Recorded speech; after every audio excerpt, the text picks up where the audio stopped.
that comes with much older. But a lot of us with younger, it is really misalignment of the joint, and it is sort of the thigh muscle is getting tight. We are not stretching it enough, and because of that, the patella, which is this bone right here, and if we look at it, this bone right here gets pulled up.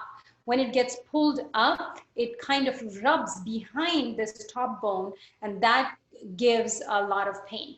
So it is easily treatable. It is very common in runners, even if people are walking a lot but not doing some specific things, and even otherwise, we sit so much, we don't, even if you're doing stretching for like 10 minutes, the rest of the day you're not doing it, so it'll come on.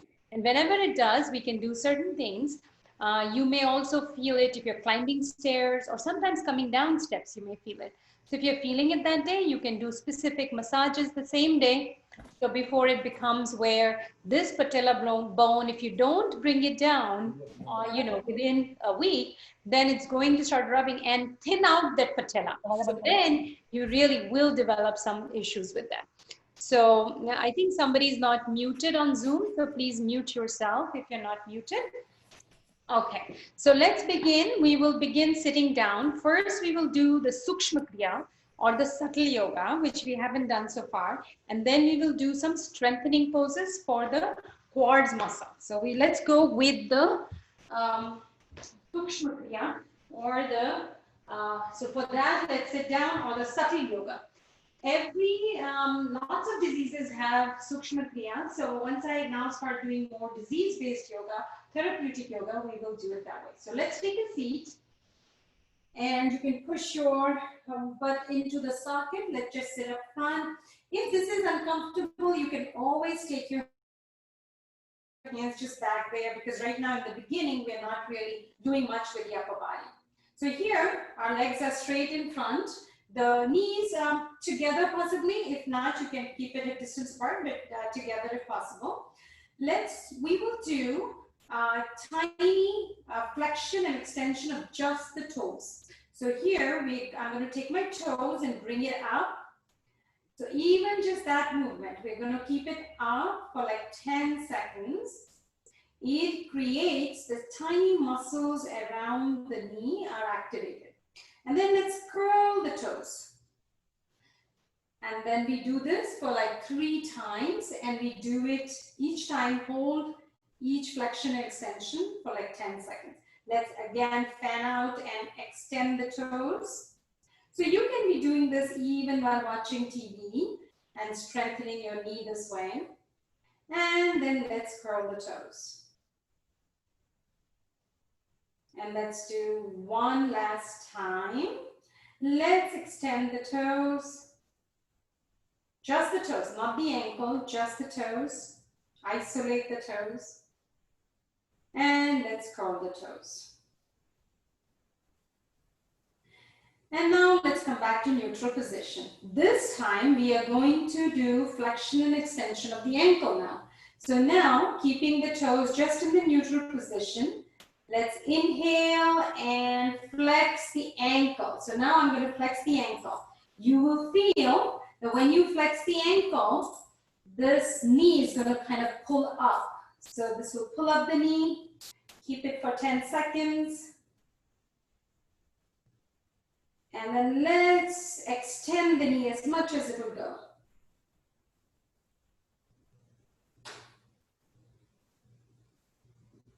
Again, let's flex the knee.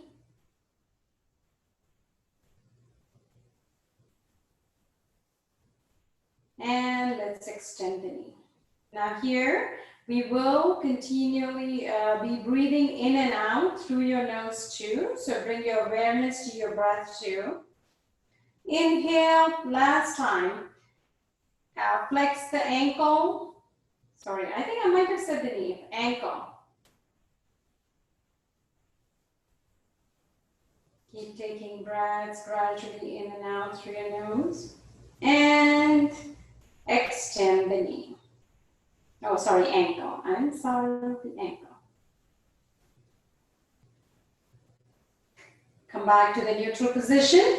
And now we're going to do clockwise direction of both the ankle circles. So we will go clockwise, take it to the side, make a big circle just of the ankles. Let's do it 3 times in one direction. So you're going to do. Now, who would have thought this is also yoga? So what happens is sometimes when we start talking about yoga, it's all a fancy thing of doing big poses, but actually these are very important. Okay, come back to neutral. Let's go in the opposite direction, anti-clockwise. So circle 3 times.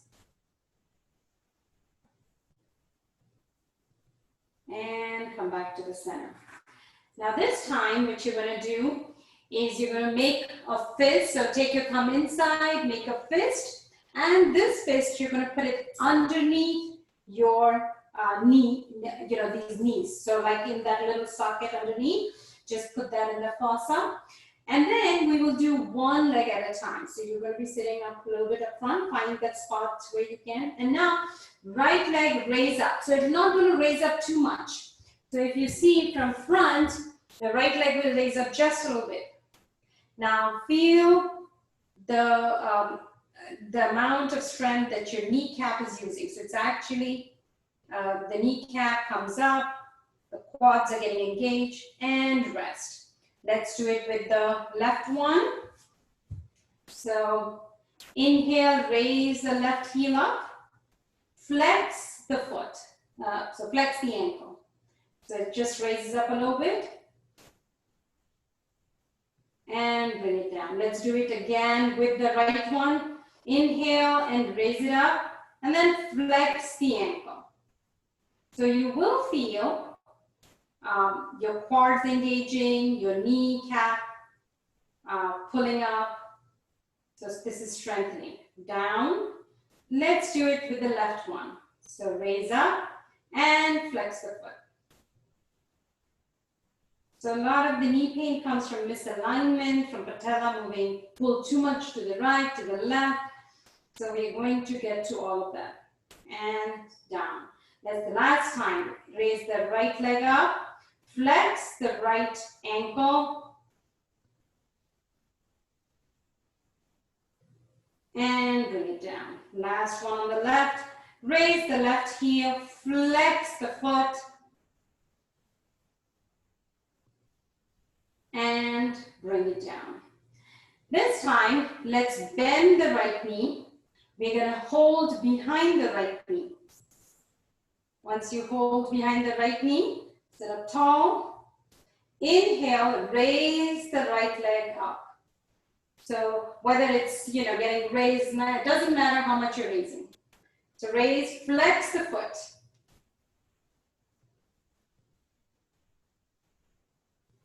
And gently bring it down. Let's do it one more time.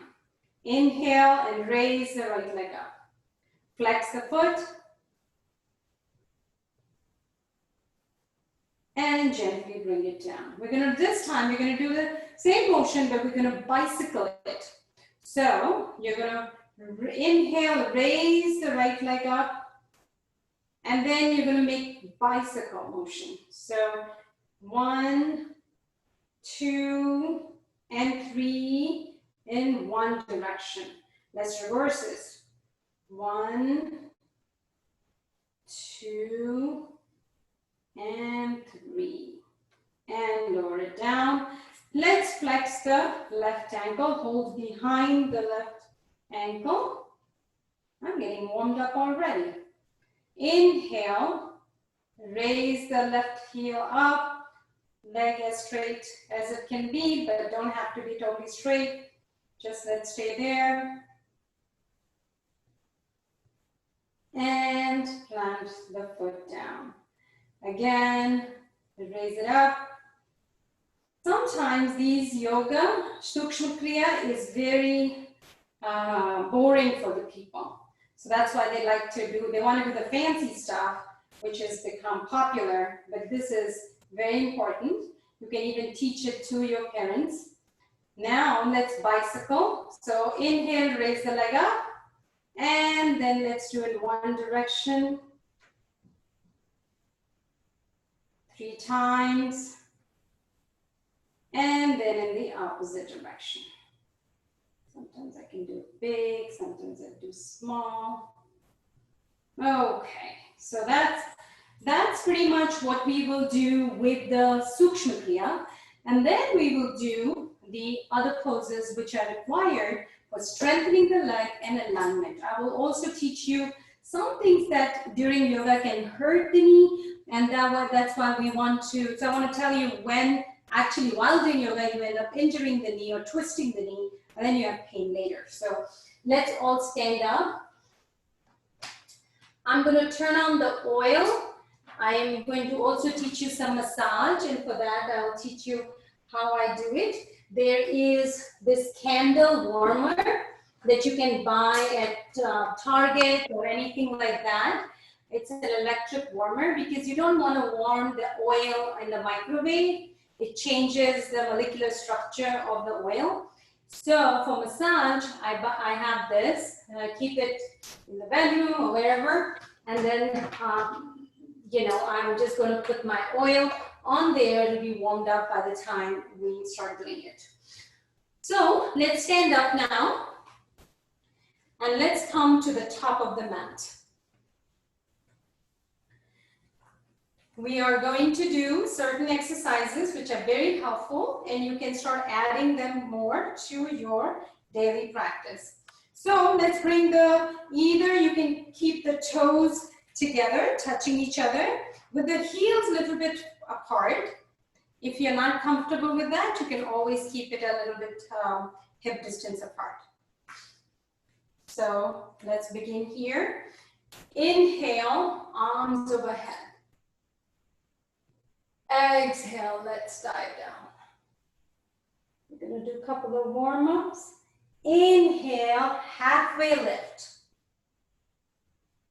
Exhale, bend over. Let's again do inhale, halfway lift. Exhale, bend over. Bend your knees, drop your hips. Inhale, come on up. Exhale to heart center. Let's go down. I think somebody on Zoom needs to mute themselves. So if you can please go ahead and mute yourself. Let's again inhale, arms overhead. This time you're going to go into chair pose. Exhale, bend your knees. See if you can sit into a chair pose. So don't need to go down a whole lot. The knees need to be over the ankle. Even I can go down a whole lot. You'll do 3 breaths here. Take an inhale, exhale. Second, you can do it one more time. Inhale, exhale, forward fold. Inhale, halfway lift. During halfway lift, make sure you're not dropping to your heels. You're keeping yourself forward. Exhale, forward fold. Drop your hips, bend your knees. Inhale, come on up. Exhale to heart center. Let's do it one more time. Inhale, exhale to heart center. We're going to do part of the Surya Namaskar, but not fully. Inhale, overhead, slight back bend. Exhale, dive down. Now here, you can bend your knees quite a bit. Plant your hands next to your toes. Inhale, take the left foot back. Drop your knees. Let's do a little bit of stretch on your left quads. With Sukshma Kriya, use your left quad. So let's take a couple breaths here.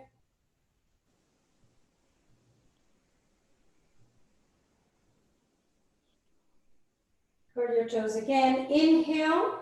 Hold your breath. Take the left foot back. Come on forward. Exhale. Knees, chest, and chin to the mat. Keep your elbows tucked in. Inhale, upward facing dog or cobra. You can be here, you can be here. Exhale, down dog. Let's a little bit cycle our feet here, pedal it out. This is a good pose to warm yourself up. From here, we are actually going to do the warrior poses. Why the warrior? Warriors are great for alignment, and they're also good for strengthening the quads, which is very much needed for your knee stability. Inhale, bring your left foot forward. Plant your right foot at a 45-degree angle and come on up. So here, it's very important that here we look at the alignment. Your knee should not be falling inside. So if I was here, your knee should not be falling here. If it is going in the middle, when we are not strong, it tends to go there. Come on up. It will straighten itself out. So the knee should kind of track the second toe. So it should be, you should be, if you're looking, I should be able to see my big toe. It should not, it never, hardly ever goes out. It tends to, people tend to drop it in. So just keep it in the middle. The back foot needs to be completely planted. So people have a tendency to lift it off. Make sure it's completely planted. When it's not planted, you're going to hurt the back knee. So coming back to it. So your hands, you can, if your hands are tired like this, you can raise your palm upward. So this is a good look at your back leg. Make sure it's lining well. Your outer edge of your left foot is planted firmly. Your right knee is tracking on the second toe. Inhale. Exhale. Let's do a reverse warrior. Make sure both the outer edge of the foot is still planted. Your right or your left knee is not trapping in the middle. Inhale, come back here. And now we'll do an extended side angle. Exhale, let's do an extended side angle. The left elbow on the left thigh. Sweep your hands up and let's take it and extend it forward. Don't collapse. Extend it forward. Keep yourself raised from here. Make sure, look down and see your knee is still not falling inside.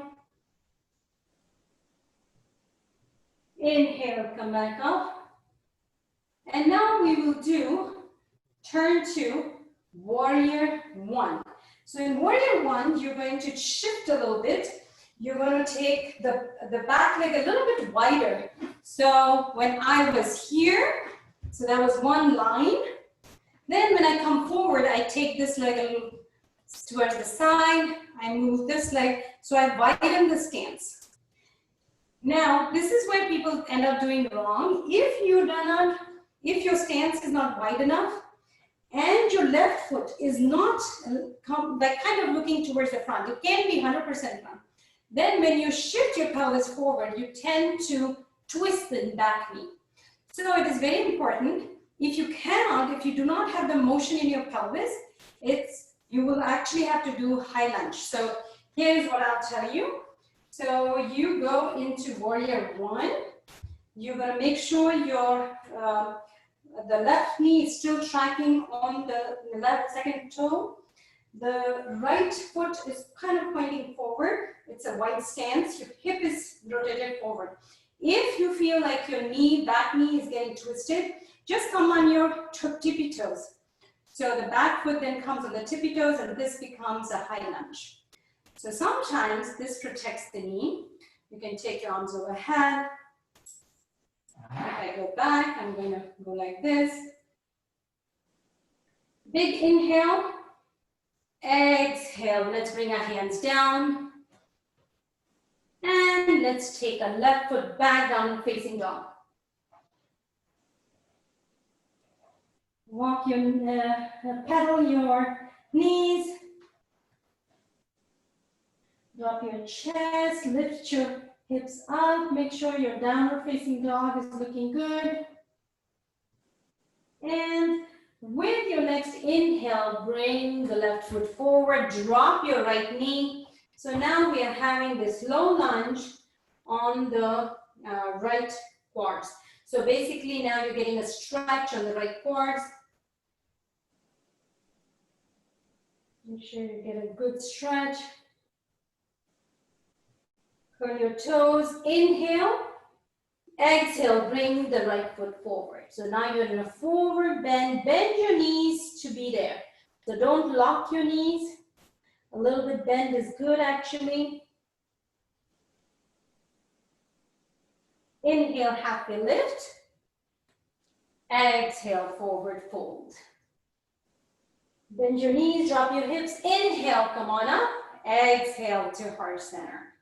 Right away, let's take an inhale, arms overhead. Let's do another chair pose. So chair pose is one of the best poses for your knee, even though it's hard. So here we're going to again take 3 breaths. Inhale. In time. And the last one. Let's exhale and let's come to the floor.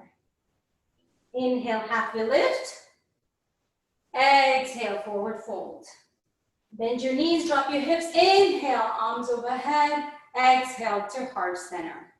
Let's do it on the other side. Inhale, Tadasana. Exhale to heart center. Inhale, arms overhead, slide back, bend. You're a little more warmer now. Exhale, dive down. This time, inhale, take the right leg back, drop the knee. We're gonna do a little stretch again on this side. Take a couple breaths.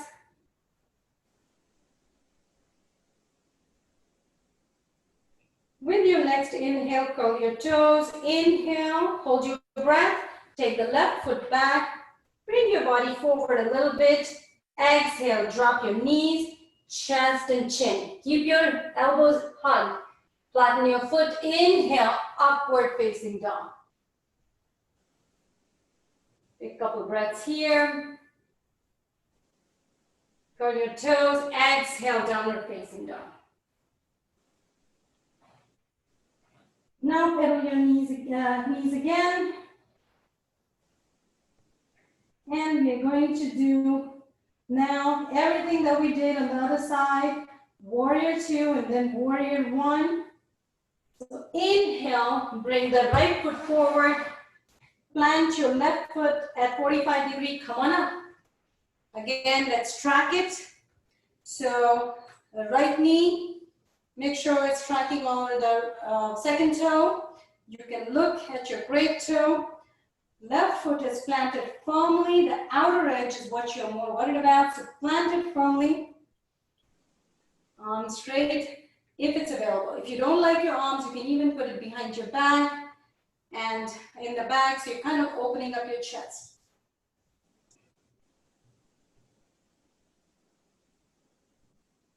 Make sure your knee is not dropping inside. Keep it outside. Big inhale, turn the right palm up to the ceiling. Exhale, let's do a reverse warrior.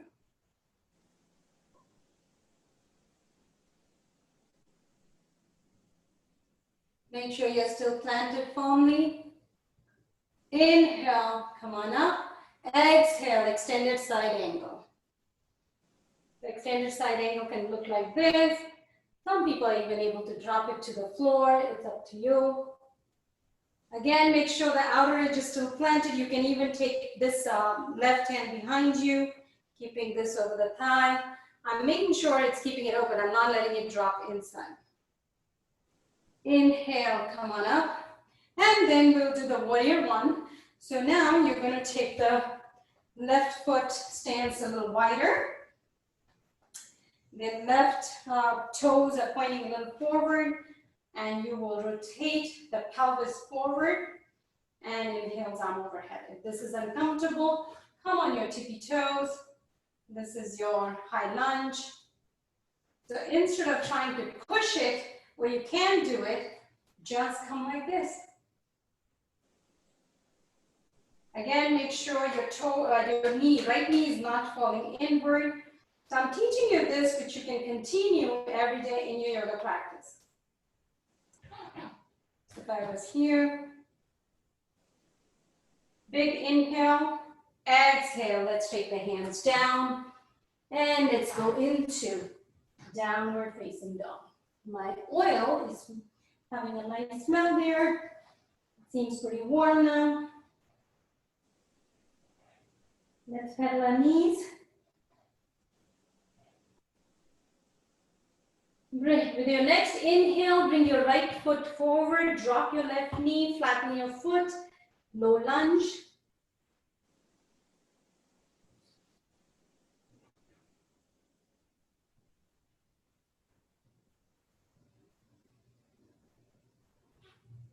Couple breaths. Inhale, curl your toes. Exhale, left foot forward. Relax, forward fold. Keep your knees slightly bent. Never overextend so never lock your knee. That is another reason people have injuries, not just with yoga, but also in the gym. They tend to lock their knees. Inhale, halfway lift. Exhale, downward facing dog. Inhale, drop your knees. Come on up. Exhale to heart center. Let me make sure what's my time looking like. Okay. Inhale, arms overhead. Third time, you're going to go into chair pose. Exhale into chair pose. If you find too much, just be a little bit higher up. If the arms here are bothering you, you can keep the arms in the back. But the knees should not go too forward. Exhale, forward fold. Hold both your big toes. So you can do this way. Again, make sure you're not locking the knees. If you find it better, you can also slide your hands underneath the toes. Keep your knees slightly bent. Inhale, halfway lift. Exhale, use your biceps, active forward fold. Every time you inhale, you kind of lengthen the spine. Exhale, go more into the fold. So now you're stretching the back of the hamstrings. You need all the muscles to be loosened up. Release your hands. Inhale, halfway lift. Exhale, forward fold. We will do a little bit of sitting postures, and we anyway have to go there. So let's widen our stance and go into Malasana. Anybody who cannot go into Malasana, come on, tippy toes, and then sit down. So this is where you would start, because if you're not able to sit. If you can go onto it, then you just go on your whole feet, arms to heart center, spine straight, and look ahead. The idea is back straight, so if you tend to go like this, just come up, that'll make your back straight. Or put a couple pillows behind you, it'll make your back straight. And with this, let's come back, sitting down. Let's bring both of soles of our feet together. We also have to open up the medial aspect. So we just want to get tight on the outer aspect and on the inner aspect. So let's bring the sole of the feet together. Interlace your fingers around the toes. Sit up straight. This time, see if you can, when you're going forward, push your thighs with or your calves with the elbows. So inhale, exhale, go forward. Chest leaning forward, back straight, pushing. I can reach my calves kind of in the middle between the calf and the thigh. So I push it down, opening up the hair.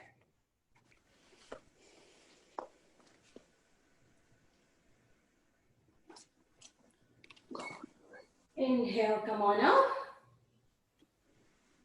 And then let's come to some of the, I think that's all I want to show you. I don't think that, let me think. Oh, there is one more pose that really helps with the knee. That is the bridge pose. So let's just do the bridge pose and then, but then I want to sit up and do the massages, okay? So let's do the bridge pose. Let's lay down on the back. Let's bring our heel closer to us. Our fingers can just scrape the heels if it reaches there. It doesn't have to hold it, it just scrapes there. Keep the whole time, make sure your knees stay hip distance apart. So this is very important. Inhale, flatten your back. So basically your pelvis is tucked in. Exhale, let's lift your butt off the mat. So if this is what is available to you, make sure wherever you are, you're keeping your knees parallel to each other, where you started. So they shouldn't go out. That's the tendency. If they're going out, come down a little bit. Whatever is the spot where your knees don't flare out, that is the spot for you. If you go more than that, you're going to hurt your knee. So if I can go only to here, that's fine. It's more important that your knees remain aligned. Sometimes it also has to come on tippy toes. And with that, let's bring the vertebra down a little bit. Since we did that pose, let's hug the knees, Pawan Muktasan, because we always want to do a counter pose.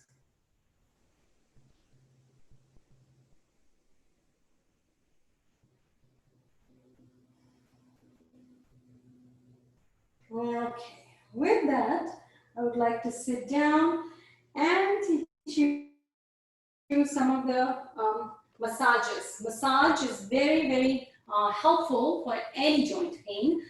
It is not, it is pretty scientific. When we look at Ayurvedic and there is a science behind it. It's not traditional folk medicine.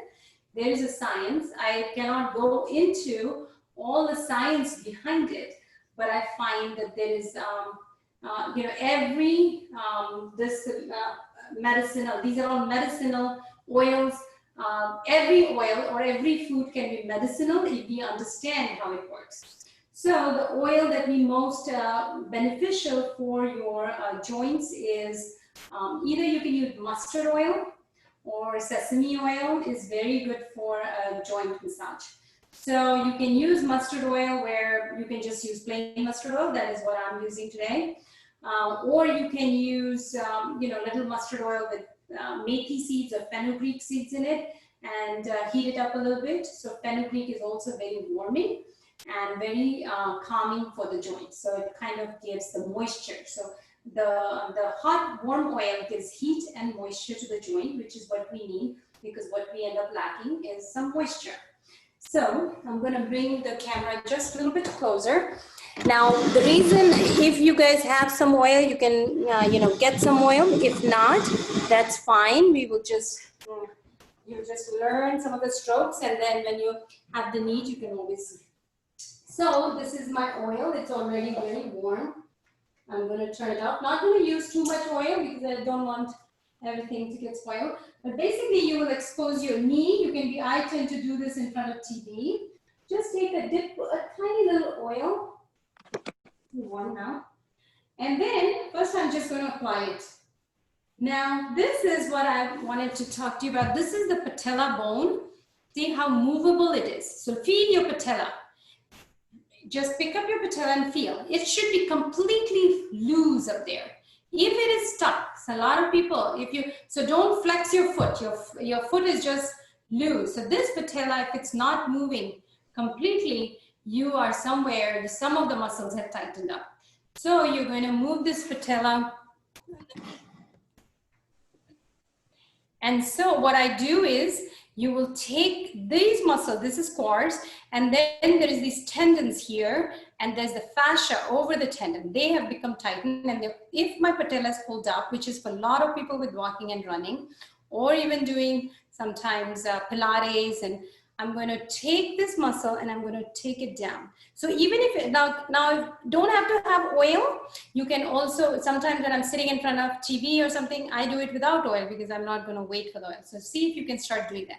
So take from up there, take it down, down, down, hold your patella down and just hold there. So this is one of the best. If I'm going up the steps and I feel something, what am I going to do first thing? This is what I'm going to do the first thing. I'm going to just find it, and it completely relieves it. So let's take it down. Let's do it one more time. So I'm going to hold, hold, hold. So I'm pushing the patella down.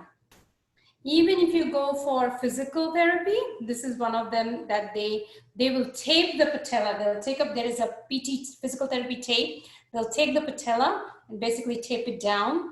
The idea is this is what they're trying to accomplish. So I'm going to push it down. So I'm kind of releasing the patella from the top. Now the second exercise to do is I want to release the patella from below. So I'm going to take it from below, push it up, and then around the patella. So I'm going to take it and push it around the patella. Let's do it very gently 2 more times. I guess let's just do two times everything because otherwise it will be too long. So once you have done like from down to up, then you're going to try to release the patella from the medial aspect. So a lot of times, if you feel the patella, it's kind of moving in one direction, but not moving in the other. So one or the other side is tight.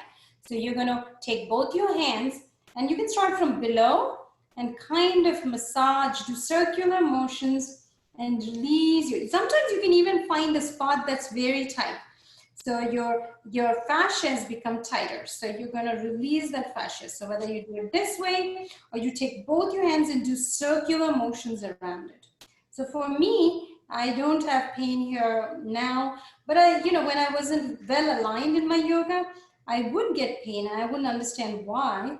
I'm doing yoga, I should not have pain, but if I'm not tracking my knee right, then I end up having pain here. So a lot of people will have pain here because they are just not doing any kind of stretches, especially the medial muscle. They'll go for a walk and only stretch the quads and the back, but not the medial. So then just do a Thai massage here. I'm just doing circular, releasing that. You can take both hands. And then let's do it on the outer aspect. Now here, the outer aspect, it gets tight. It gets tight. And of course, this is your ligament here, which gets very tight. So let's do, you can take both your hands and just make circular motions coming up. So you really don't need, for releasing this, you don't need to go to physical therapy. You don't need somebody else to do it for you. You really can do it yourself.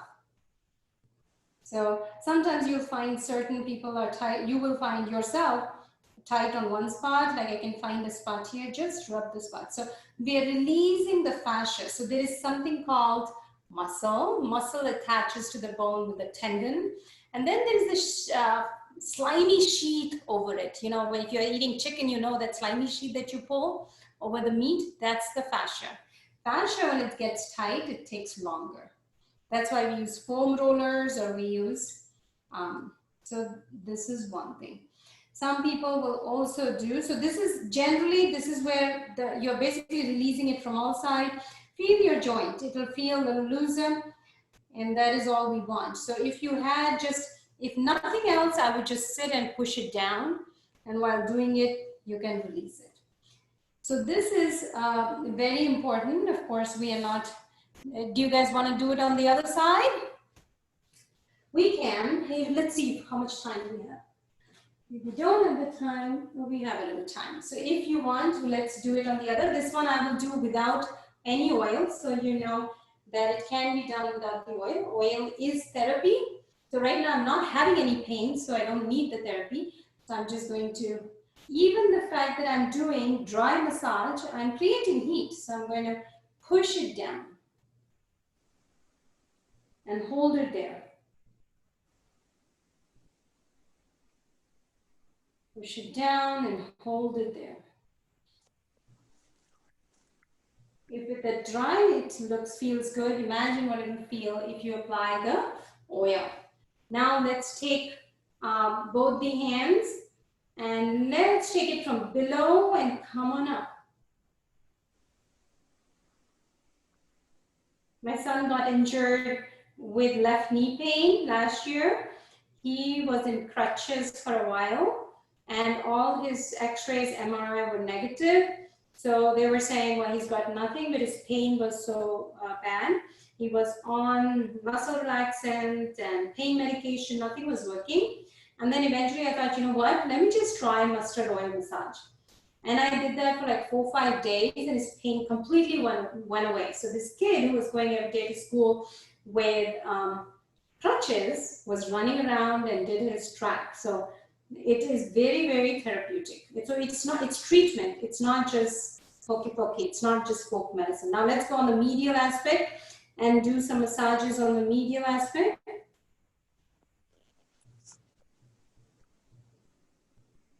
And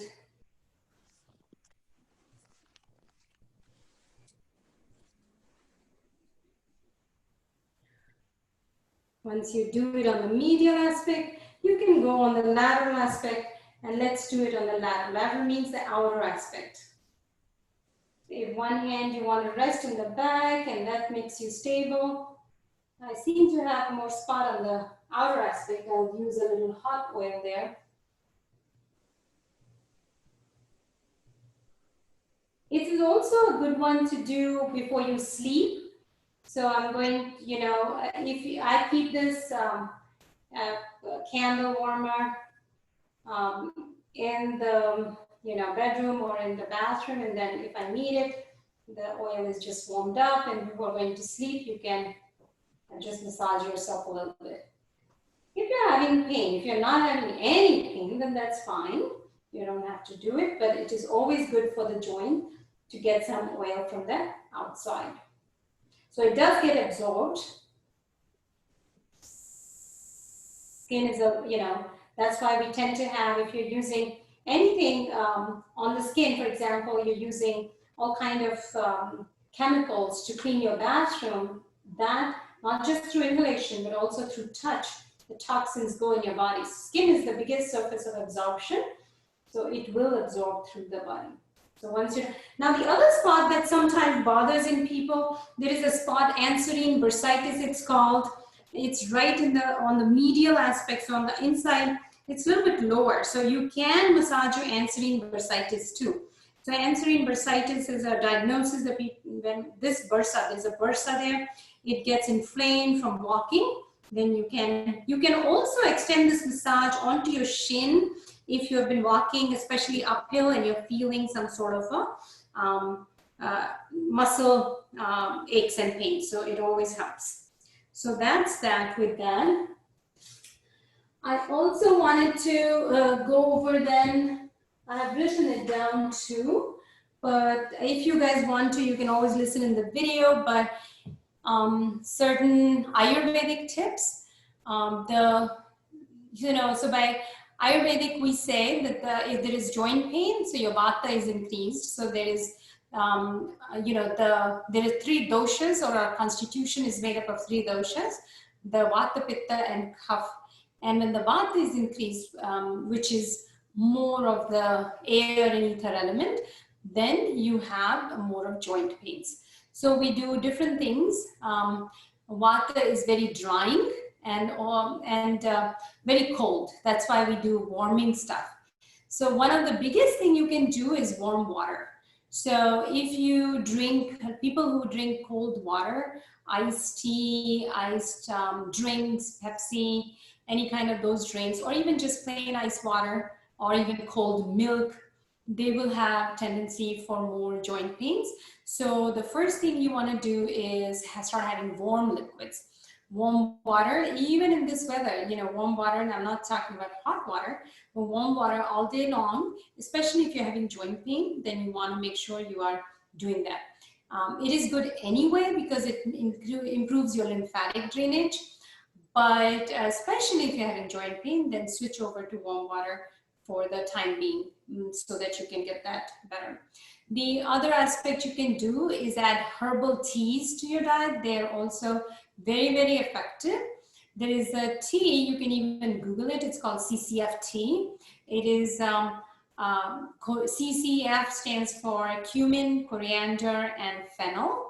So you would do 1 teaspoon of cumin, 1 teaspoon of coriander, 1 teaspoon of fennel, and you would boil it like in 4 cups of water, and then you would just drink it during the day. You can also always do it lesser quantity if you want to, but like it's 1 part, 1 part, 1 part. The other thing to add in that would be ginger. So if you are anyway a tea drinker, then I would suggest that in your chai, you make sure you start adding more ginger, wet ginger. Wet ginger is very good in calming the vata. So ginger is extremely good for knee pains. So go ahead and try the CCF tea with ginger, or if you're having chai, then make sure you're adding ginger to it. Some people even like to have a little bit of black pepper in their tea, and that's also very good for, very warming for the joint. The other thing, if you're having more joint pain, especially for women as they grow past menopause, it is very drying. So women will have even more joint pains, and for that, ghee is very important. So ghee is, if you're having really joint pain, then we're saying at least a half teaspoon of ghee in each meal. You can also at bedtime have warm milk with ghee and turmeric in it. So turmeric is anti-inflammatory. We know that, now we are getting turmeric capsules. It is always better to have fresh turmeric. Why? Because turmeric contains, it's a rhizome which contains many ingredients in it, versus the turmeric tablets only has curcumin. So they have extracted, this is the modern way that you extract one ingredient and you call it a turmeric tablet, but they want to say that's the only active ingredient, but actually, every part of nature is as important. So it is very, so you can add turmeric and turmeric to food also, but turmeric with a glass of warm milk or with ghee at bedtime. Some people also add nutmeg. I like the nutmeg because it's also good for sleep. So those are calming for your knee from the standpoint. The other thing, if it's really bothering you, if you're much severe, you not just have knee pain, but you have multiple joint pains, then ajwain water ajwain is called carom seeds. So those seeds, ajwain water is very good. You take 1/4 teaspoon of ajwain seeds and boil it in 1 glass of water, and then you have that. And ajwain takes away. So when you're bloating, that is vata increased. And that is vata is increased not just for bloating, but it is also increased. So people who have more bloating tend to have more joint pain. They tend to have, so gassy people, you will notice, will have more joint pain. They'll have more headache on the back of their head. They will have more rough skin, dry skin, chapped lips, dry hair, breaking hair. So ajwain water will work for all of them. The other thing that you can use if you want a little more substances, which is like a little more therapeutic, you would do fenugreek seeds.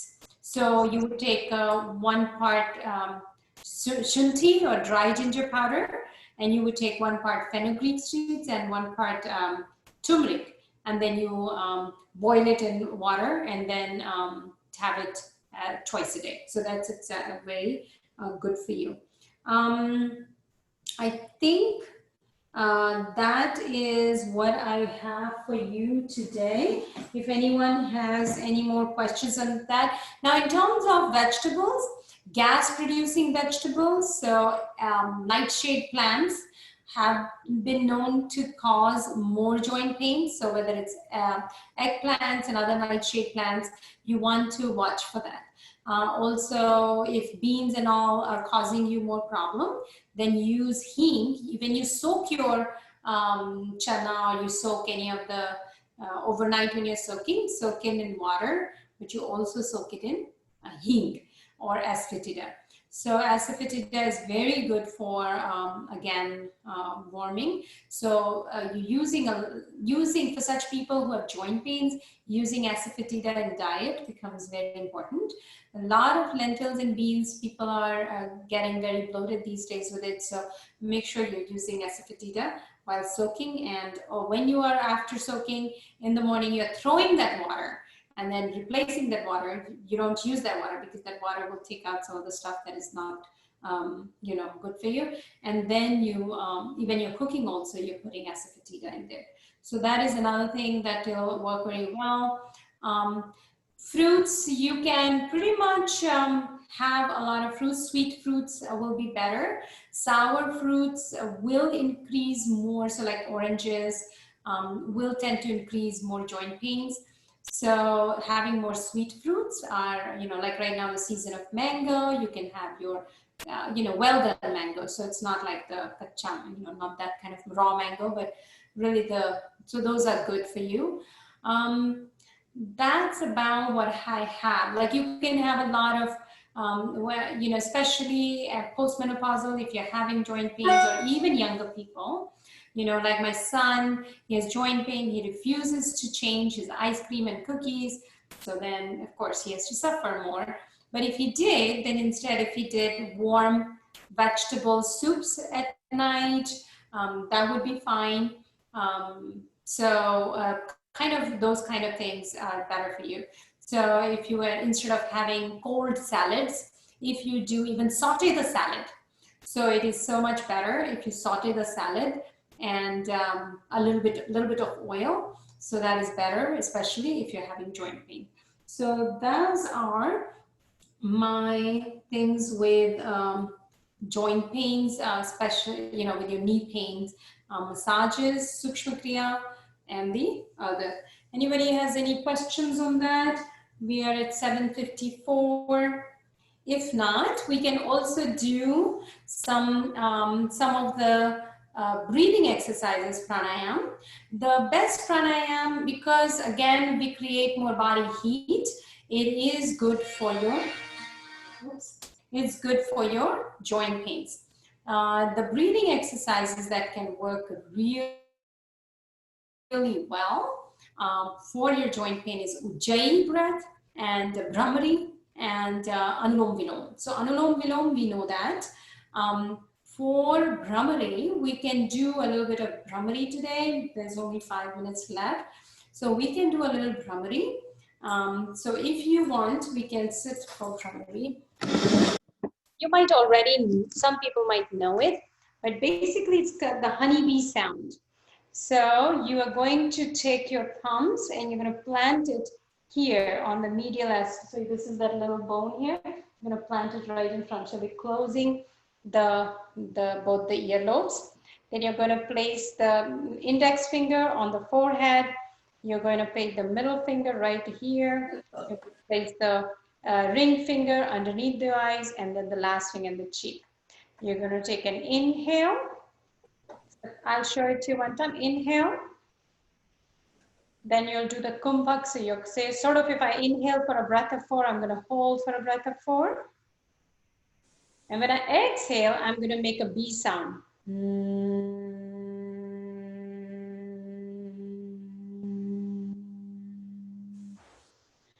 So that is the ideal way to do it. No pranayam is complete without a holding, but because we are doing for the first time, we can just inhale and exhale with the B sound. So I'm going to keep it here. Inhale.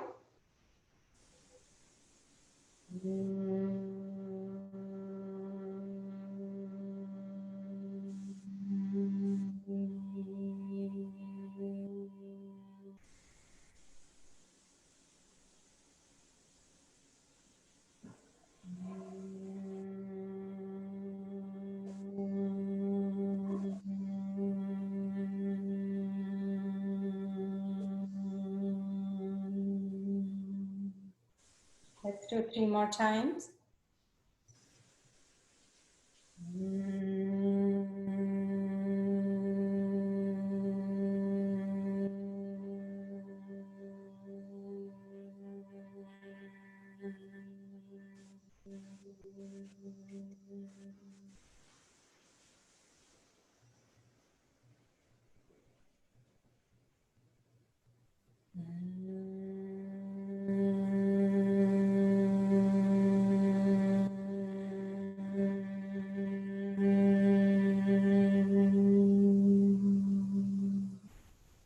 Last time.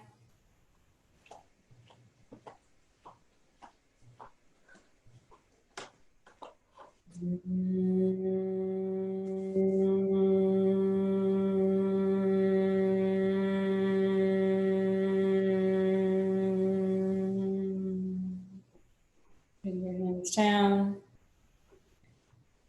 Feel that calmness that it brings because you have closed all the external sounds and just went inside. So Brahmari is a very good exercise for you to do if you are also having a lot of thoughts.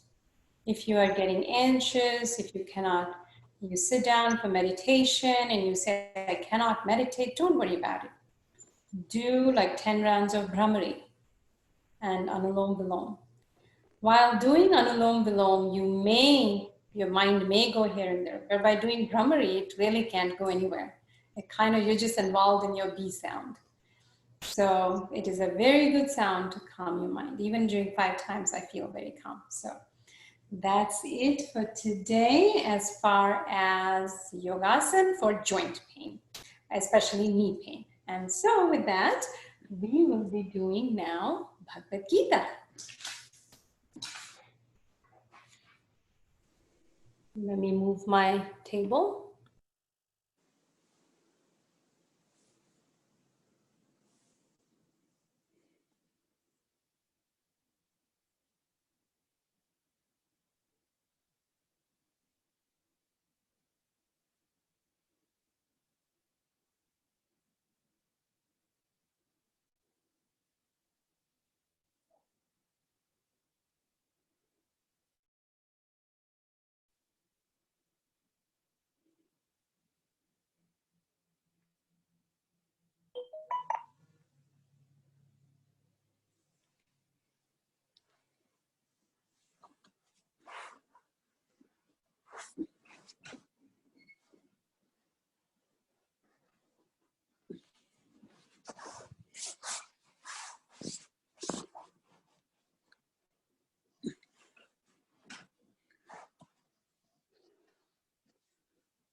Oh, now I'm unmuted. I was not able to unmute myself. Vandana, can you mute yourself? Okay. Yeah. So now let's begin Bhagavad Gita. And we are going to do verse 11 and verse 12. So any questions or thoughts on what we did last time?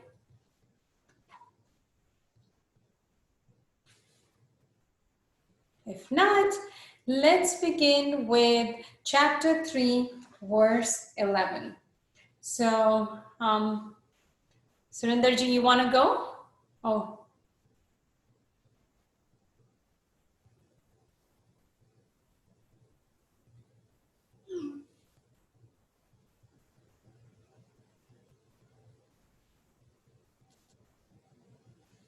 Oh, okay, okay. Okay, looks like people can't unmute themselves. So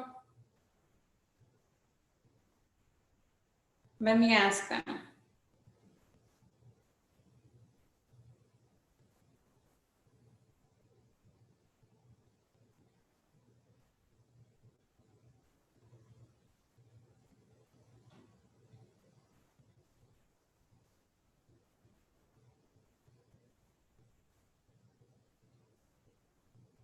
Okay.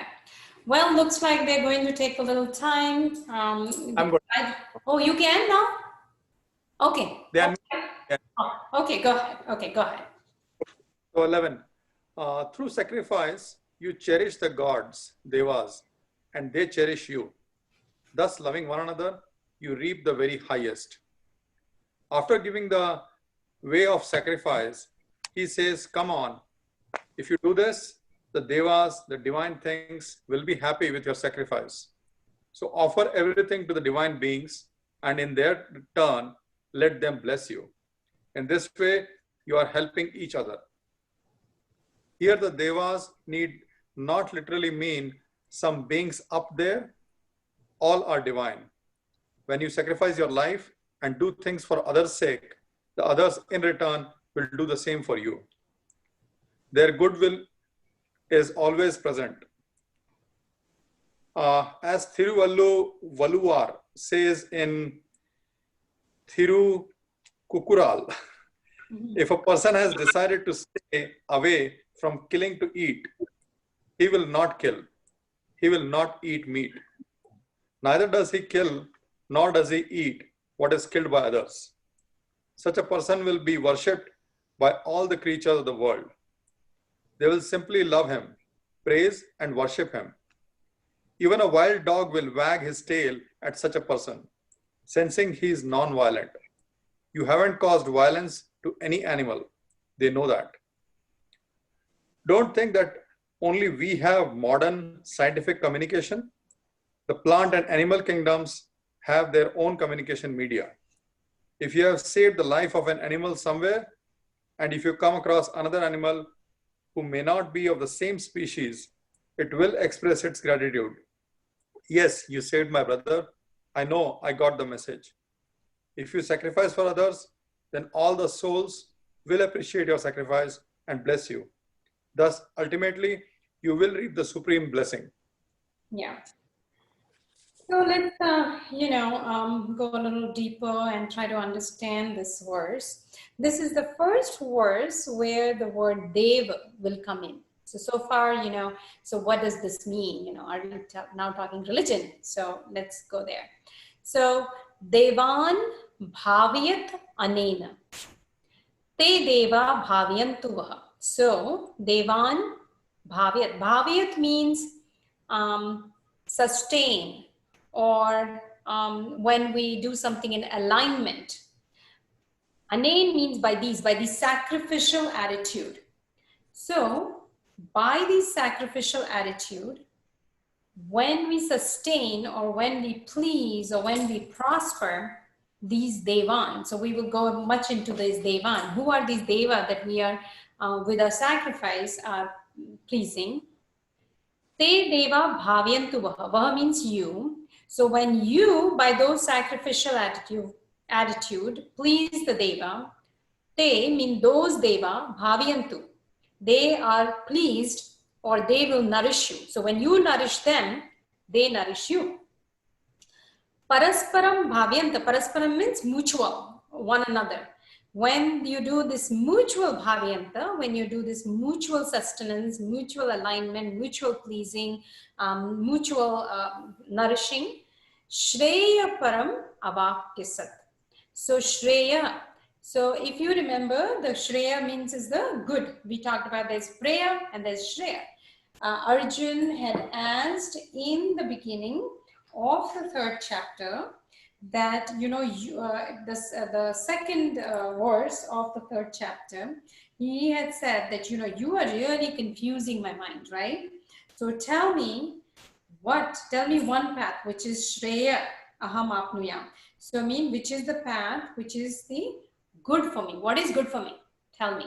So the word Shreya was used. So now he's giving you, because he's still talking about the first step to Karma Yoga, which is the path of, where the first step is Yagna. Now, so a couple things to understand what does Yagna means. So we talked a little bit about that. And then what does this Deva mean? So to understand this, first of all, I was thinking about this. So Yagna is the clear meaning is not actually sacrifice. But it also can be taken as worship. So imagine when you do yagna, what are you doing? You're worshiping, right? Or you're expressing gratitude. So that is the English translation sometimes becomes difficult because the word sacrifice can seem like I'm sacrificing myself, right? I'm somehow doing something to myself, like I'm becoming a doormat, for example, right? I have to somehow become a doormat. There is that it can bring a certain imagery, right? Every word has a certain imagery. It can bring an imagery which is not what Krishna is saying. So when we do yagna, the mode of the intention is worship. The intention is offering gratitude. So when we are doing by these worshipping attitudes, with these gratitudinal attitudes, with this sacrificial, from that standpoint, yagna attitude, when we sustain devas are, you know, when we look at the traditional, the Vedic meaning, then devas were what? They were the forces of nature. So there was a wind god, because they were considered, the forces of nature had names. So there was the wind god, the fire god, the sun god, anything that sustains us. So the water. So these were they used the word deva to mean that they were these forces of nature. So when we live, what it means is then, if we sustain or worship the forces of nature, then the forces of nature will take care of us. The other way also the deva can be also interpreted. Now think a little more about it. So how does it translate? What am I doing? If you're at work, how does it matter? There is no forces of nature. Deva is something higher ideal. So when I work towards a higher ideal, when I worship a higher ideal, the higher ideal rewards me. So we live in that attitude. We're not, so if you go to work just so you can, because you've been paid a salary and you're supposed to, you know, show up, and there are enough, you know, the employers, you know, really are looking for employees who will be in that living for a higher vision of the company.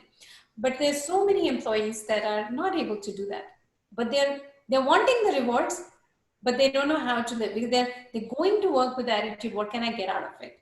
How can today I can get something out of it? How can I be better than my colleague? How can I? So they're only living for themselves.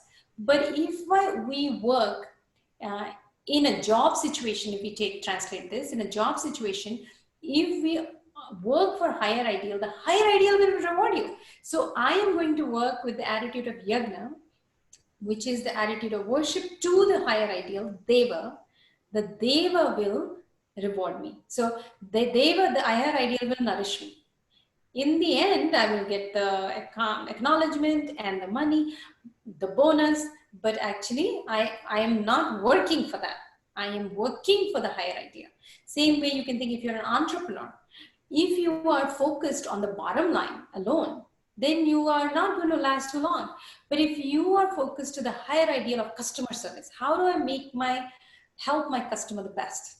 How do I be of service to my client? How do I be of service? So that is what Deva is.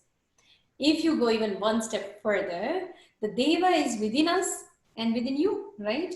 So when we say Namaste, my divine in me is worshiping the divine in you. In that way, the I, when in the form of worship, nourish you, you having been nourished will nourish me.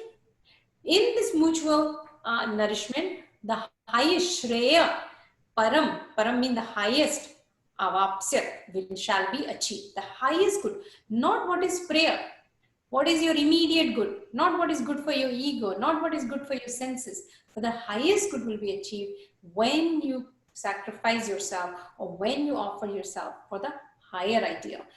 Now this, we can take it from human being to human being, that here I am going to, what am I sacrificing? Now look at it a little more in terms of the Sthula Sharir or Sukshma Sharir and Karana Sharir. I am sacrificing this, this separation of you and me. So instead of me being at, say, if I am meeting a family member or if I'm meeting a friend, instead of me, Annamaya Kosha, interacting with your Annamaya Kosha, I mean, I am interacting with, this physical body is interacting with you. Then I'm separated from you because I'm thinking I'm separate, you know, I may be a woman and of different culture and you're a woman of different culture. I'm a different color, you're a different color. I'm a different race, you're a different race. Because I'm looking only at the superficial. But if you are working in this yagna attitude, you are working for something deeper. You're sacrificing this external for something sukshma. Now I could be working from my level of mind and intellect to your mind and intellect. So I am not, I'm interacting with you at a different plane.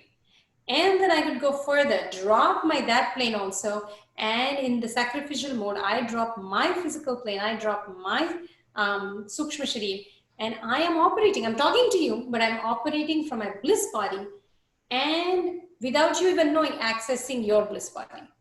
So in that interaction, you will say, oh, it was so nice to meet her or him. I felt good. What happened? I accessed my bliss body. And from there, I'm accessed. So I have yagna is that process of dropping your outer for your internal. Yagna is also another word for yoga.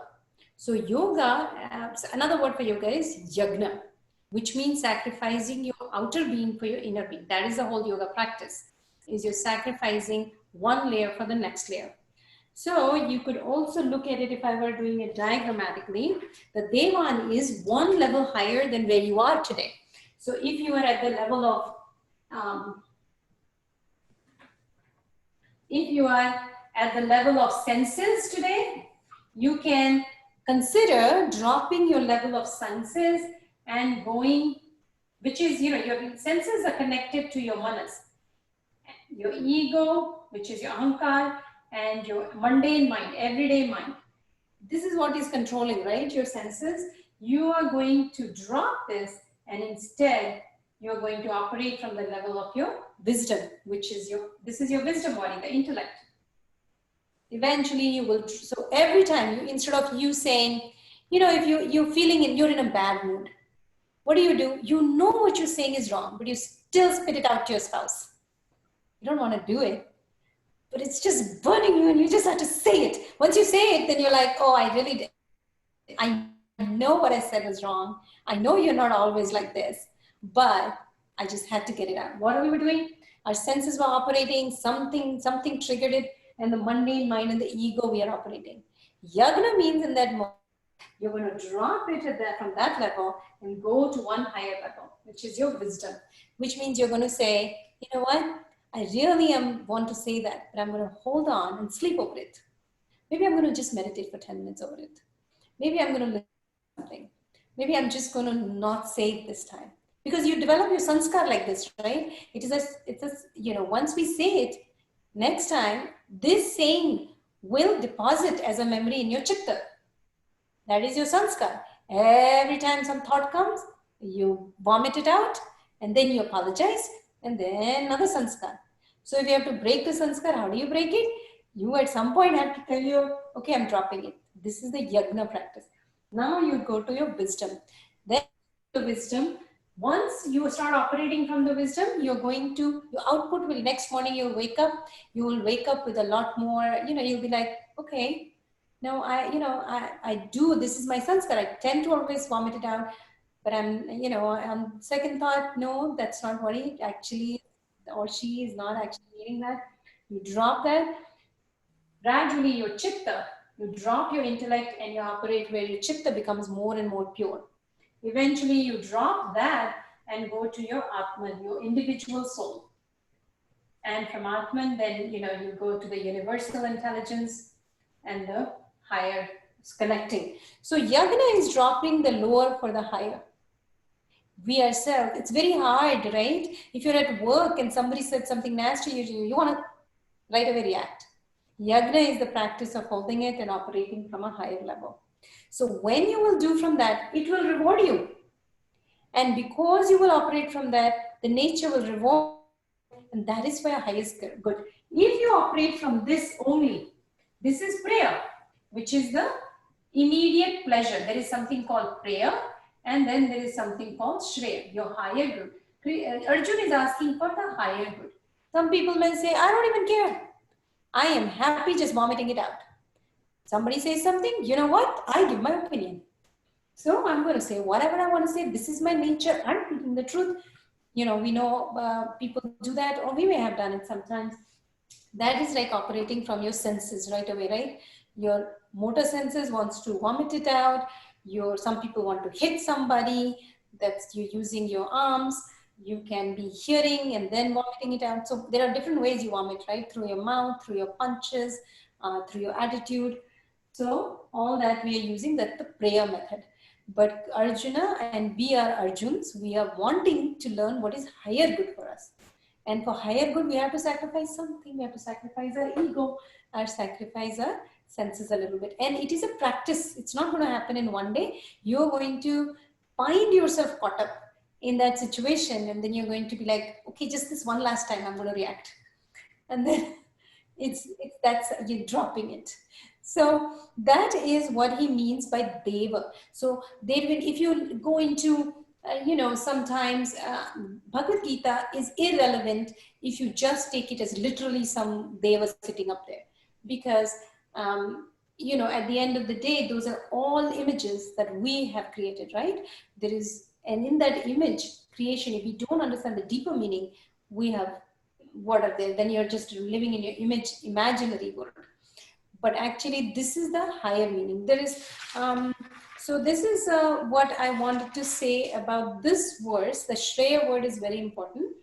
And then the Deva word is very important. So when we do anything for higher ideal, then the higher ideal will reward you. So this is the secret to success. Secret to success is success. Now let's define success. So if we look at success, because I keep saying Karma Yoga is the method to success. Success is at 3 levels, right? At the very minimum, success would be at 3 levels. So some people today in material world, it's very important. Money is important. We all want to have nice things, basic comfort. So if we look at success, I think there is 2 C's, right? There are 3 levels. One is the material level, where you want to have money and, fame, if that is what you want, recognition, acknowledgement, awards, bonuses. That is at material level. So success at material level is not a bad thing. So it's not like you have to be poor. But then there is the success at the mental level. So Manasik, if your mental level is not stable, if you are not able to sleep at night, you have lots of money, but you're having sleep issues, or you're getting up at 2 o'clock and tweeting, then you are really not, or you are spending hours, or your mind is very chaotic, you have anxiety. Can you call yourself a success even you have money? If you're basically just unhappiness within, or some sort of anger, somebody has lots of anger or jealousy, so these are the different modes which will cause the mental success, right? So we want to have money, but then we want to be happy or not. So that is a success. And then there is the spiritual success. So mental success also is not always everlasting unless you have spiritual success. Spiritual success is where joy and peace are, where now you are peaceful without anything. So if you want to reach the spiritual success, for that is where you need to be in the process of karma, where you need peace and joy independent of the circumstances. Then you do the yagna. So if yagna is not important, then today you meet somebody, you are happy. Tomorrow you meet another person, you are unhappy. Everybody can press your button. Or somebody, you like, oh, I just, one of the Facebook posts, I thought talked about how you don't know me. My character is my own, but my character depends on me. My attitude depends on you. That's like lack of spiritual success, right? Because the attitude, the reason is depending because there is no growth here. So their attitude is controlled by somebody else. Now, what does that mean?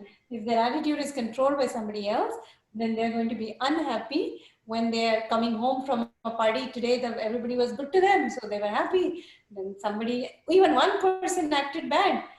They don't have mental success, spiritual success, no grounding, but they have money. So that is where karmyo, yagna will come into play. Because even if you are in say even at a bar or you are at a party where there are 10 people, totally 10 different kinds. Somebody loves alcohol, somebody loves to gossip, somebody loves to be sarcastic, somebody is very nice. So you have all the variety. But if you drop your annamaya kosha, if you drop your sthulasha, if you are ready to do yagna in that interaction and can look at the divine of that person who is otherwise gossipy with everybody else will still like you, will still talk nicely to you, because your bliss body will interact with their bliss body. But it takes an effort, right? Because our ego comes in the way. It wants to not do that. But then you come home and then you are unhappy. So what was the point of going? So if you want to go. But if you go in the process of yagna, you'll come back home happy. If you don't, then you're coming back home. But the whole point was lost because you went there to have fun, but you came back, with 10 issues, and then you have to talk to 10 other people to get it out of your system, right? So that is what normally, if we are not aware, we are doing. So that is what is, if you go in with a higher ideal, in even something as mundane as a party, that will serve you and the highest good will come out of it. If you don't, then in the immediate, you would have blurted something also stupid. Or even if you didn't blurt it, your senses took it, you were burning inside, no shreya is going to come out of it, right? So you sacrifice the lower for the higher. And sometimes it is we at this stage can practice it before going. So suppose some situations trigger you. Say, for example, some family gatherings trigger you, or some parties trigger you, some friends trigger you. You go reading one verse of Gita like this and then go. You'll be fine. You will have a better day. And then you'll tell me that, yeah, it was good. So that's the point. Now let's go to the second verse. Does that make sense? Any questions on that? Okay, so then let's go to verse number 12. And yeah, Surendraji, you can continue. Number 12, cherished by your spirit of sacrifice, the gods give you everything you want. But remember, whoever receives gifts from the gods without offering anything back is a thief. There are 5 types of giving and taking. The Gita gives names to them. If you take 100%, and don't give anything in return, you can be called a thief. If you take 100% and give 50%, you are a debtor. If you take 100% and give 100%, you are a good business person. That's how business should be done. Give in return for what is received. If a business person gets $10, he or she should be sure to give $10 worth of goods or services. That's fair business. Next, if you take 50% and give 100%, you are called righteous person. But if someone takes nothing and gives even 10%, 15%, or 100%, whatever possible, who do you call that person? A saint, a yogi? We should always examine our transactions and discover in which category we put ourselves. 1, thief. 2, debtor. 3, business person. 4, righteous person. Or 5, a saint. And if you are already 1, try to be 2. If you're already 2, try to promote yourself to 3. Stop not until the 5th category is reached. It's nice to keep this information handy. Yagna is so beautiful. So much could be said about it. The whole life is an offering. Yeah. Yeah, that one is actually a very good way of putting it, and we'll talk more. So the verse actually is Ishtan Bhogan Hiva Deva. So Dasyante Yagna Bhavita. So let's go from Yagna means the sacrificial or the worshipping attitude or the gratitude attitude. Bhavita means satisfied or sustained or honored by that. So by this sacrificial attitude of yours, satisfied by this sacrificial attitude of yours, the Deva, Dasyante, will grant. He means certainly, Ishtan Bhogan means the desired necessities of life unto you. So satisfied with your sacrificial attitude, these devas, mean we have figured out what are the devas, will certainly, so he's kind of repeating what he said there, that all your desired necessities, so the only word here different, it is not just the Shreya they are going to fulfill, what is highest good for you, but also the desired, Ishtan, the desired necessities of life will also be fulfilled. Tay datan apradaya aibhya. So yah bhunte stenam evasam. So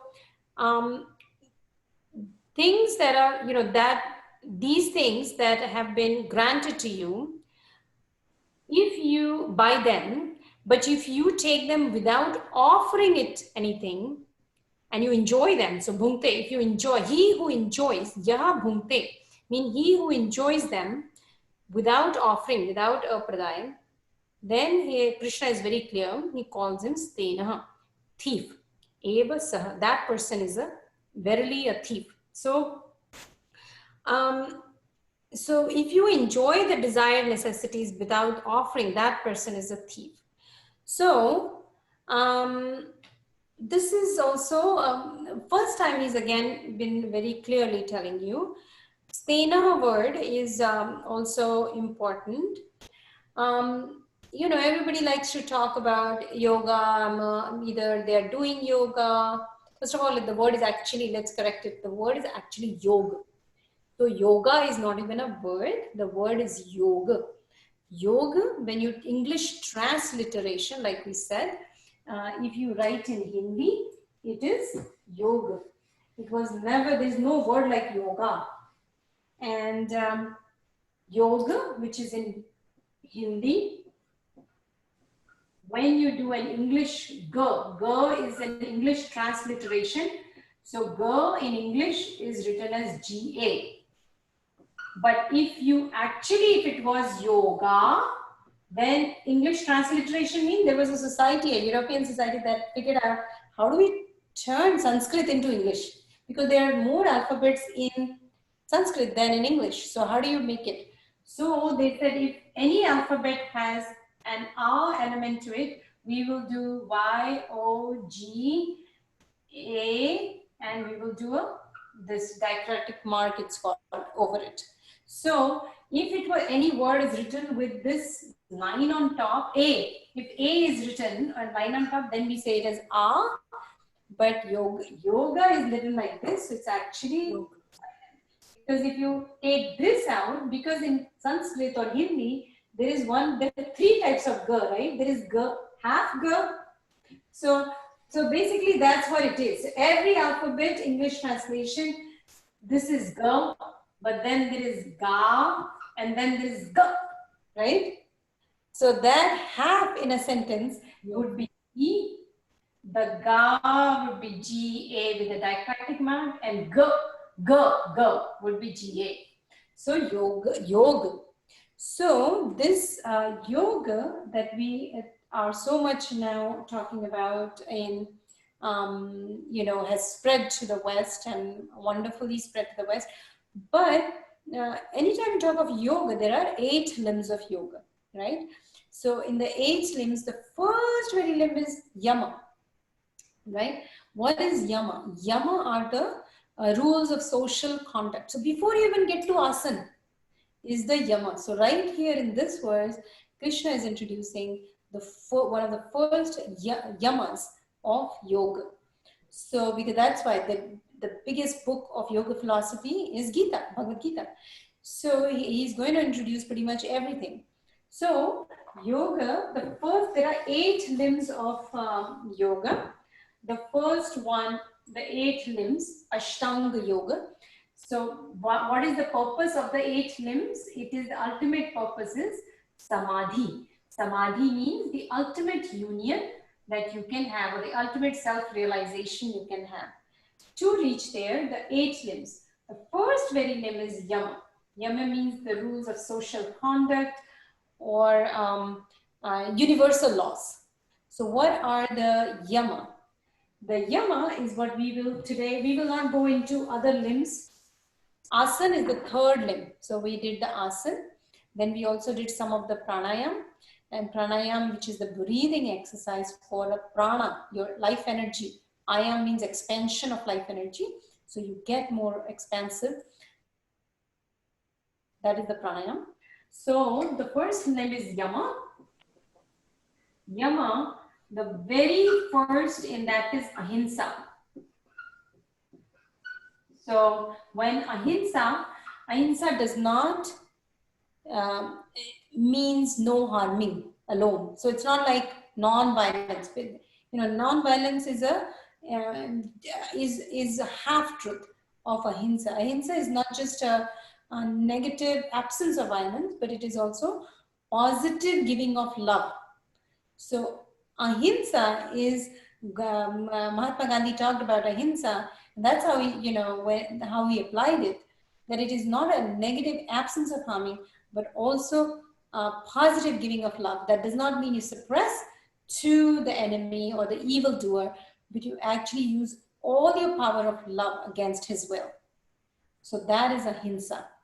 So before we think we are yogi, which has become a common term to use, this is the one thing that we need to think about, ahimsa. So when you are even thinking of something negative, somebody as negative, or you're wishing somebody negative, that is also hinsa, right? That's also having a negative thought, violent thought.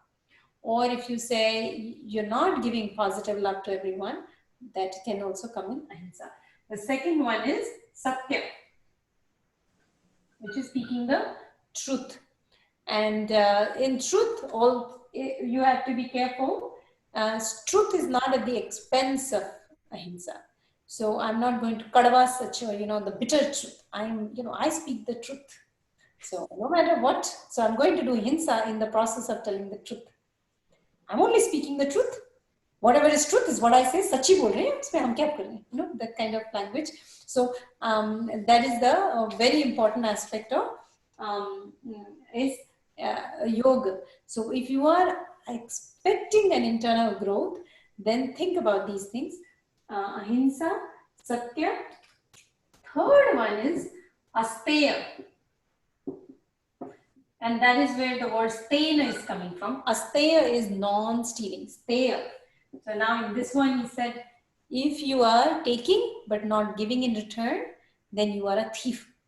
And right in the first one comes the word asteya, which is a non-stealing.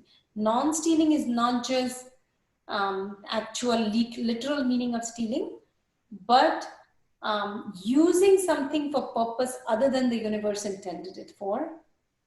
So wrong use of something is also stealing for the purpose of, so if, for example, even, so somebody did good to you, the universal law is you're going to do good, but if you don't, and we will discuss more, that is where Krishna is saying you are a thief. So it is that, and then also using a wrong. So if you are, for example, even something as somebody has, the sexuality has been given for your divine growth, but if you objectify the woman, and if you are using it only for your self-pleasure, you are using us there. What has been given to you as a means for elevation, you're using it. So nature is given you for different purpose. For procreation and for spiritual elevation, you're using it for wrong person. So that's asteya. Fourth is brahmacharya. So I don't know if you can see down there. Oh yeah, you can. Okay. Brahmacharya, Brahma. So this is also very wrongly understood. So Brahma means the ultimate divine knowledge, right? So the means to achieve the ultimate divine knowledge. That's why when kids were younger, they were in the phase of brahmacharya, which means that was the time when in the first 25 years they spent in getting all this Veda knowledge. Kids at that time used to be in brahmacharya. They were learning all the Vedas, Bhagavad Gita at a much younger age. Now, how would we translate it? Moderation. So brahmacharya is not like, oh, I'm celibacy. It is about having moderation in all your senses. So if you're overeating or you're over any senses, if you're overusing the senses, including your sexual organs, then you are doing wrong. If you are, so brahmacharya is having moderation and using it for the right purpose. That's brahmacharya. And the fifth one is aparigraha or non-hoarding. Aparigraha is non-hoarding, mean you use what you need for your needs right now. So not like, how people today want to just accumulate. So that is one of the things you see with yogis, they start dropping everything, okay, I want to give up everything. But that is not kind of, I'm not saying, oh, don't collect your retirement fund, you need your 401k and IRA. But I'm saying it's not over hoarding, where people are collecting too much, it's a, I saw this huge sign of Nordstrom sale. I don't know if anyone saw. I mean, I've never seen Nordstrom have this big yellow sign. And now I don't need anything, but I decide to go there anyway. So I have no need, but I say, okay, so that is a hoarding, right? Because you really have no need, but let me buy because it's on sale. It's 50% off. It's 80% off. Let me just buy it. Someday it'll come in handy. That is kind of hoarding. So parigraha, if you're in that kind of growth, why you don't need to hoard anything, whether it's food, whether it's people, none of it. So no. So in this verse, one of the things I wanted to make sure you understand is the word stenaha, the thief. What is this thief? We also have to look with here, what he's also talking about is this. So you got it? These are the 5 limbs. Yama we talked about. So important to remember these things, because if you say to anybody that you practice yoga, I'm going to ask you, what do you practice? Because are you practicing, even trying to practice the yama, niyama? Or are you just doing some acrobatic postures and you're thinking you're doing yoga? So that's one aspect, stenaha. Now let's look at stenaha from this aspect. So he's saying that the second line, that if you enjoy all these necessities without offering it to them, meaning offering it to Devas, then you are a thief. I want to bring it back to, for example, a situation where you are at, I like to give examples of us people. So either you're at work or home, you are either, or an entrepreneur, right? This is the category we are all in.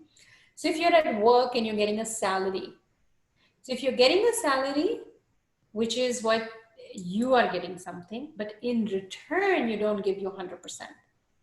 If you are just there killing your time, you know how sometimes people have five tea breaks or 5-10 cigarette breaks. So basically it becomes where they're wasting time. They know what they're doing, but they're still not a great employee. They're not working or giving back. Then Krishna is very clear, that person is a thief.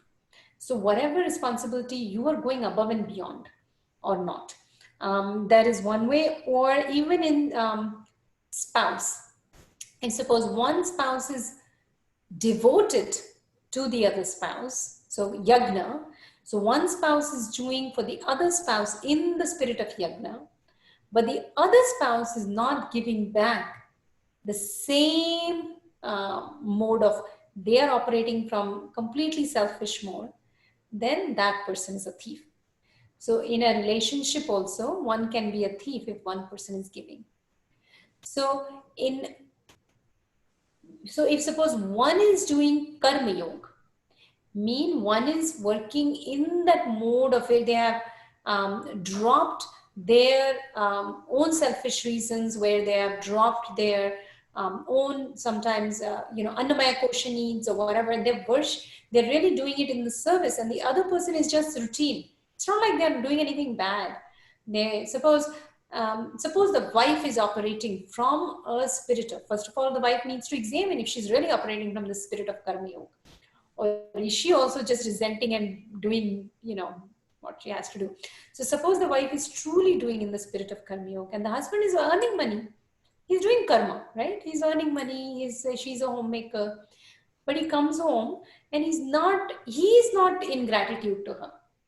He's not acknowledging. He's not in gratitude. His attitude is not gratitude. Then he is a thief. Or if he was working and he's doing everything for his wife, and she is enjoying all that, but she is more operating from my life, I want to have convenience and comfort and convenience, and she's cooking, she's doing all the right things, but it's not in the spirit of karma yoga, then she is a thief. So in a relationship also, both parties ideally need to be in the spirit of karma yoga. If you are not, you still do what you, because my karma yoga, if I am in the spirit of karma yoga, and you have to remember, the benefit comes to the karma yogi only. The other person, if he's a thief, the mental success, spiritual success is zero there. So the person, the deva, will nourish me. This kind of sacrifice is basically nourishing me. So if my elevation, my spiritual elevation is independent of what your behavior is, my spiritual elevation is based on my behavior. My mental happiness is based on my behavior. My spiritual happiness, joy is based on my attitude, my origination of thought, not yours. You do what you do, you get the outcome of it. See? So this universal law that what you do, you reap that, is in that for ultimate peace and joy, if you operate from the spirit of karma, from yagna, that is the first step. All your desires, the highest good will come to you, that we learn, and all your ishtan bhogan, all the necessary desires of life will be fulfilled. That is what Krishna is saying. I want to make sure that So then he talked about one very important thing, and that is what are the two modes of living he's talked about when Surendraji was reading it. There are basically, anytime, you're basically two modes of living. So let's talk about the two modes of living. One is living from your ego. So that is, the ego is a prison. You are never free from if you are living from your ego, you are in that ego prison. Or you're living from the soul, which is your freedom. It's a free space. You are not dependent on anybody. So here he's talking, when we talked about in the description of the verse, the ego prison operates is then it is actually at the end of the day an inferior mode of living. There are four ways. One is somebody gave you that 100% and you gave 0. That is, Krishna has called him a thief. Further elaboration will come later. So you gave 0%. So then you are definitely a thief. This is an inferior mode of living. Somebody gave you 100% and you gave back 50%. Then you're in debt, right? You didn't do what responsibility, whether you are a janitor or you're the president. You are in debt for the universal law. And what does that mean? You are never in this stable, happy mode. You know, you are up and down. It is a prison you're living in. So then that if it is 50% or any kind of percent, then you are in debt. You're a debtor. If you are equal, you know, I get paid this much, so I do this much job. This is I am a babysitter. I've been told this. I do it by the book. Nothing extra. Nobody told me as a babysitter I need to be love and compassionate. It's not written anywhere. I'm supposed to give the food to the child. I am doing exactly what was written, right? So you gave back 100% in that capacity. So that is the business person. And a lot of business people think, well, this is a higher mode of living. I'm giving 100%. But this is also an inferior mode because you're still operating from the ego. Now you gave up 200%. Somebody gave you 100%. You said, I'm going to give you 200%. I am self-righteous. I'm so great, right? I give more, right? And the soul freedom is that you give your 100% while you are receiving 0%. Now 0% doesn't mean zero money, zero nothing. That's not what it means. It means you are performing irrespective based on. So if I have been given a job of a janitor, I am going to clean that bathroom like nobody's business, because I will consider that bathroom as my dharma. Then I am a yogi. A yogi doesn't mean somebody who's sitting meditating. In karma, it is in that complete process of yajna. If I am a student, then I'm going to do that with 100%, irrespective of whether, so I'm not looking at the transaction. I'm not being based, because as long as I'm based on the transaction, I'm operating in the mind. They gave me $50, but they paid me babysitter $12, but I did so much extra for them. You're still operating from that. But if you do that in the mode, you still get paid $12. You may actually get a little bit extra bonus also because they were so good. But you did it in the spirit while doing it. You were doing it to what you thought was the right thing, because maybe the child was a little too wired up that day. Maybe you needed to go extra length and give extra love to the child. Maybe, something else, maybe that tummy hurt. Maybe something else happened. You went out of the way. Not because that is what is the right thing. You're not even the right thing to do. That is what you know the best way to do. And that, so you will still get the same, maybe even more. So that is what is very important in this verse he brings up. So the first one itself is a theme. But even the other four are really when we say inferior mode, you can live there, no problem. But you yourself are going to have too many fluctuations. But if you live from the perspective of, 9 minutes. If you live from the perspective of highest good. Other one last thing before we sit down. So sacrificing, I wanted to touch on one point, and then I want to end it.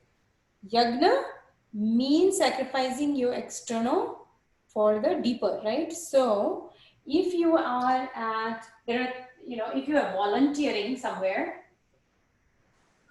and if you're volunteering, some people think volunteering means I'm doing karma. If you're doing karma, but if you're not in the spirit of yagna, then the seesaw is like this. You are the volunteer and you're helping the inferior person. They need help. Poor, homeless, poor people. You are always working in this because you're making yourself sit somewhere higher. You're not in the process of karma yoga. You are going there to hell. You know how great you are? Because you're not in the process. You're operating from the physical to physical. I've got something, and these third world countries sitting poorly in Africa, I'm going to Africa to serve because I'm so good. This is invariably with volunteering. There are a lot of volunteer organizations that teach volunteers not to think in this direction. So then the other aspect is, if you're not volunteering and you are a job and you're not in the mode of sacrifice, or not even in job, you could be in any relation with this hierarchy, then the seesaw is like this. You are A and your boss is B. They're always sitting higher than you. There's somebody always higher than you. You're always operating from the level of, you are the big boss.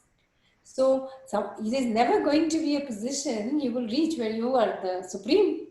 So then you're constantly in this position. So life is seesaw.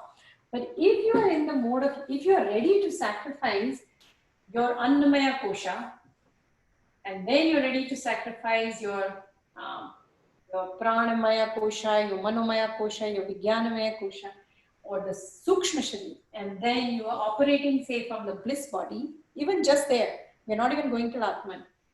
If you're operating from your bliss body to this bliss body, me, namaste, right? My divine in me is divine. Then your seesaw will always be, you're never going to be on a seesaw. You meet a boss or you meet a volunteer, you are always operating in this way. There is an even exchange. This is where stability comes in. So yagna is, where, somebody might say, oh, you have a lot of confidence. It's not confidence. It's operating in the process of karma. So you don't have any hesitation in talking to the bosses, and you're not looking down to somebody who's like, oh, I'm helping. So that is one of the things I want to talk about. And with that, let's,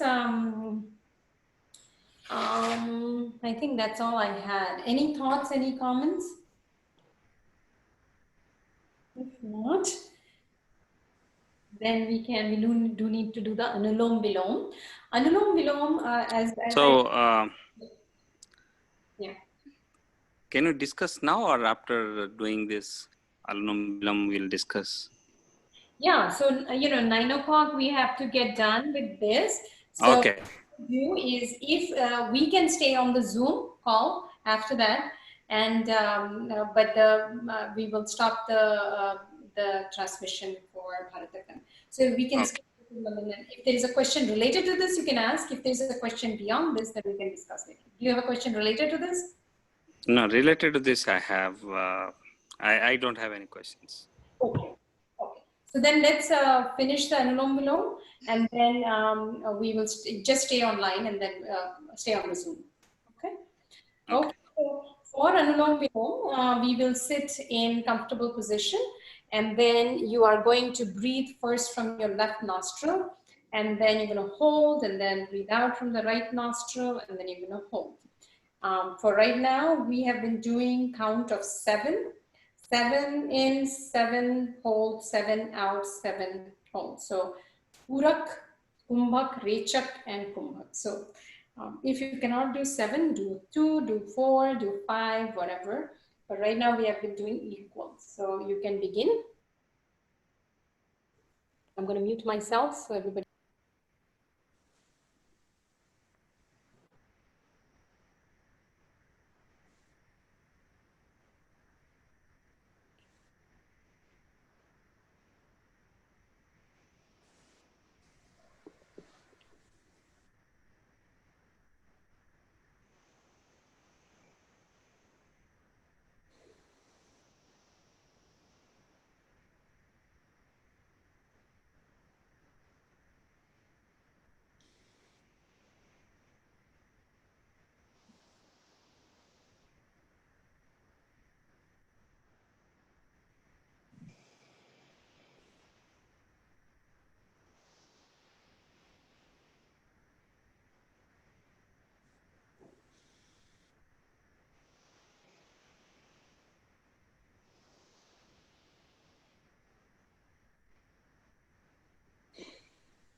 So with that,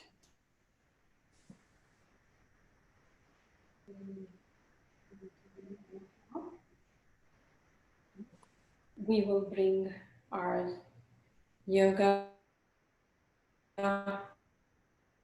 GeetaMehek to a close today. And we'll see you next Thursday. And what I'm going to start next Thursday is chakra asanas for and yoga and different things for each chakra. So we'll talk about the 7 chakras, and each week we'll do 1 chakra. So instead of we will talk about how to balance each chakra with asana, with Ayurveda, with different therapies. So with that, namaste everyone. Thank you. Thank you. Namaste. Thank you, Anisha. Thank you. I think it's 9 o'clock.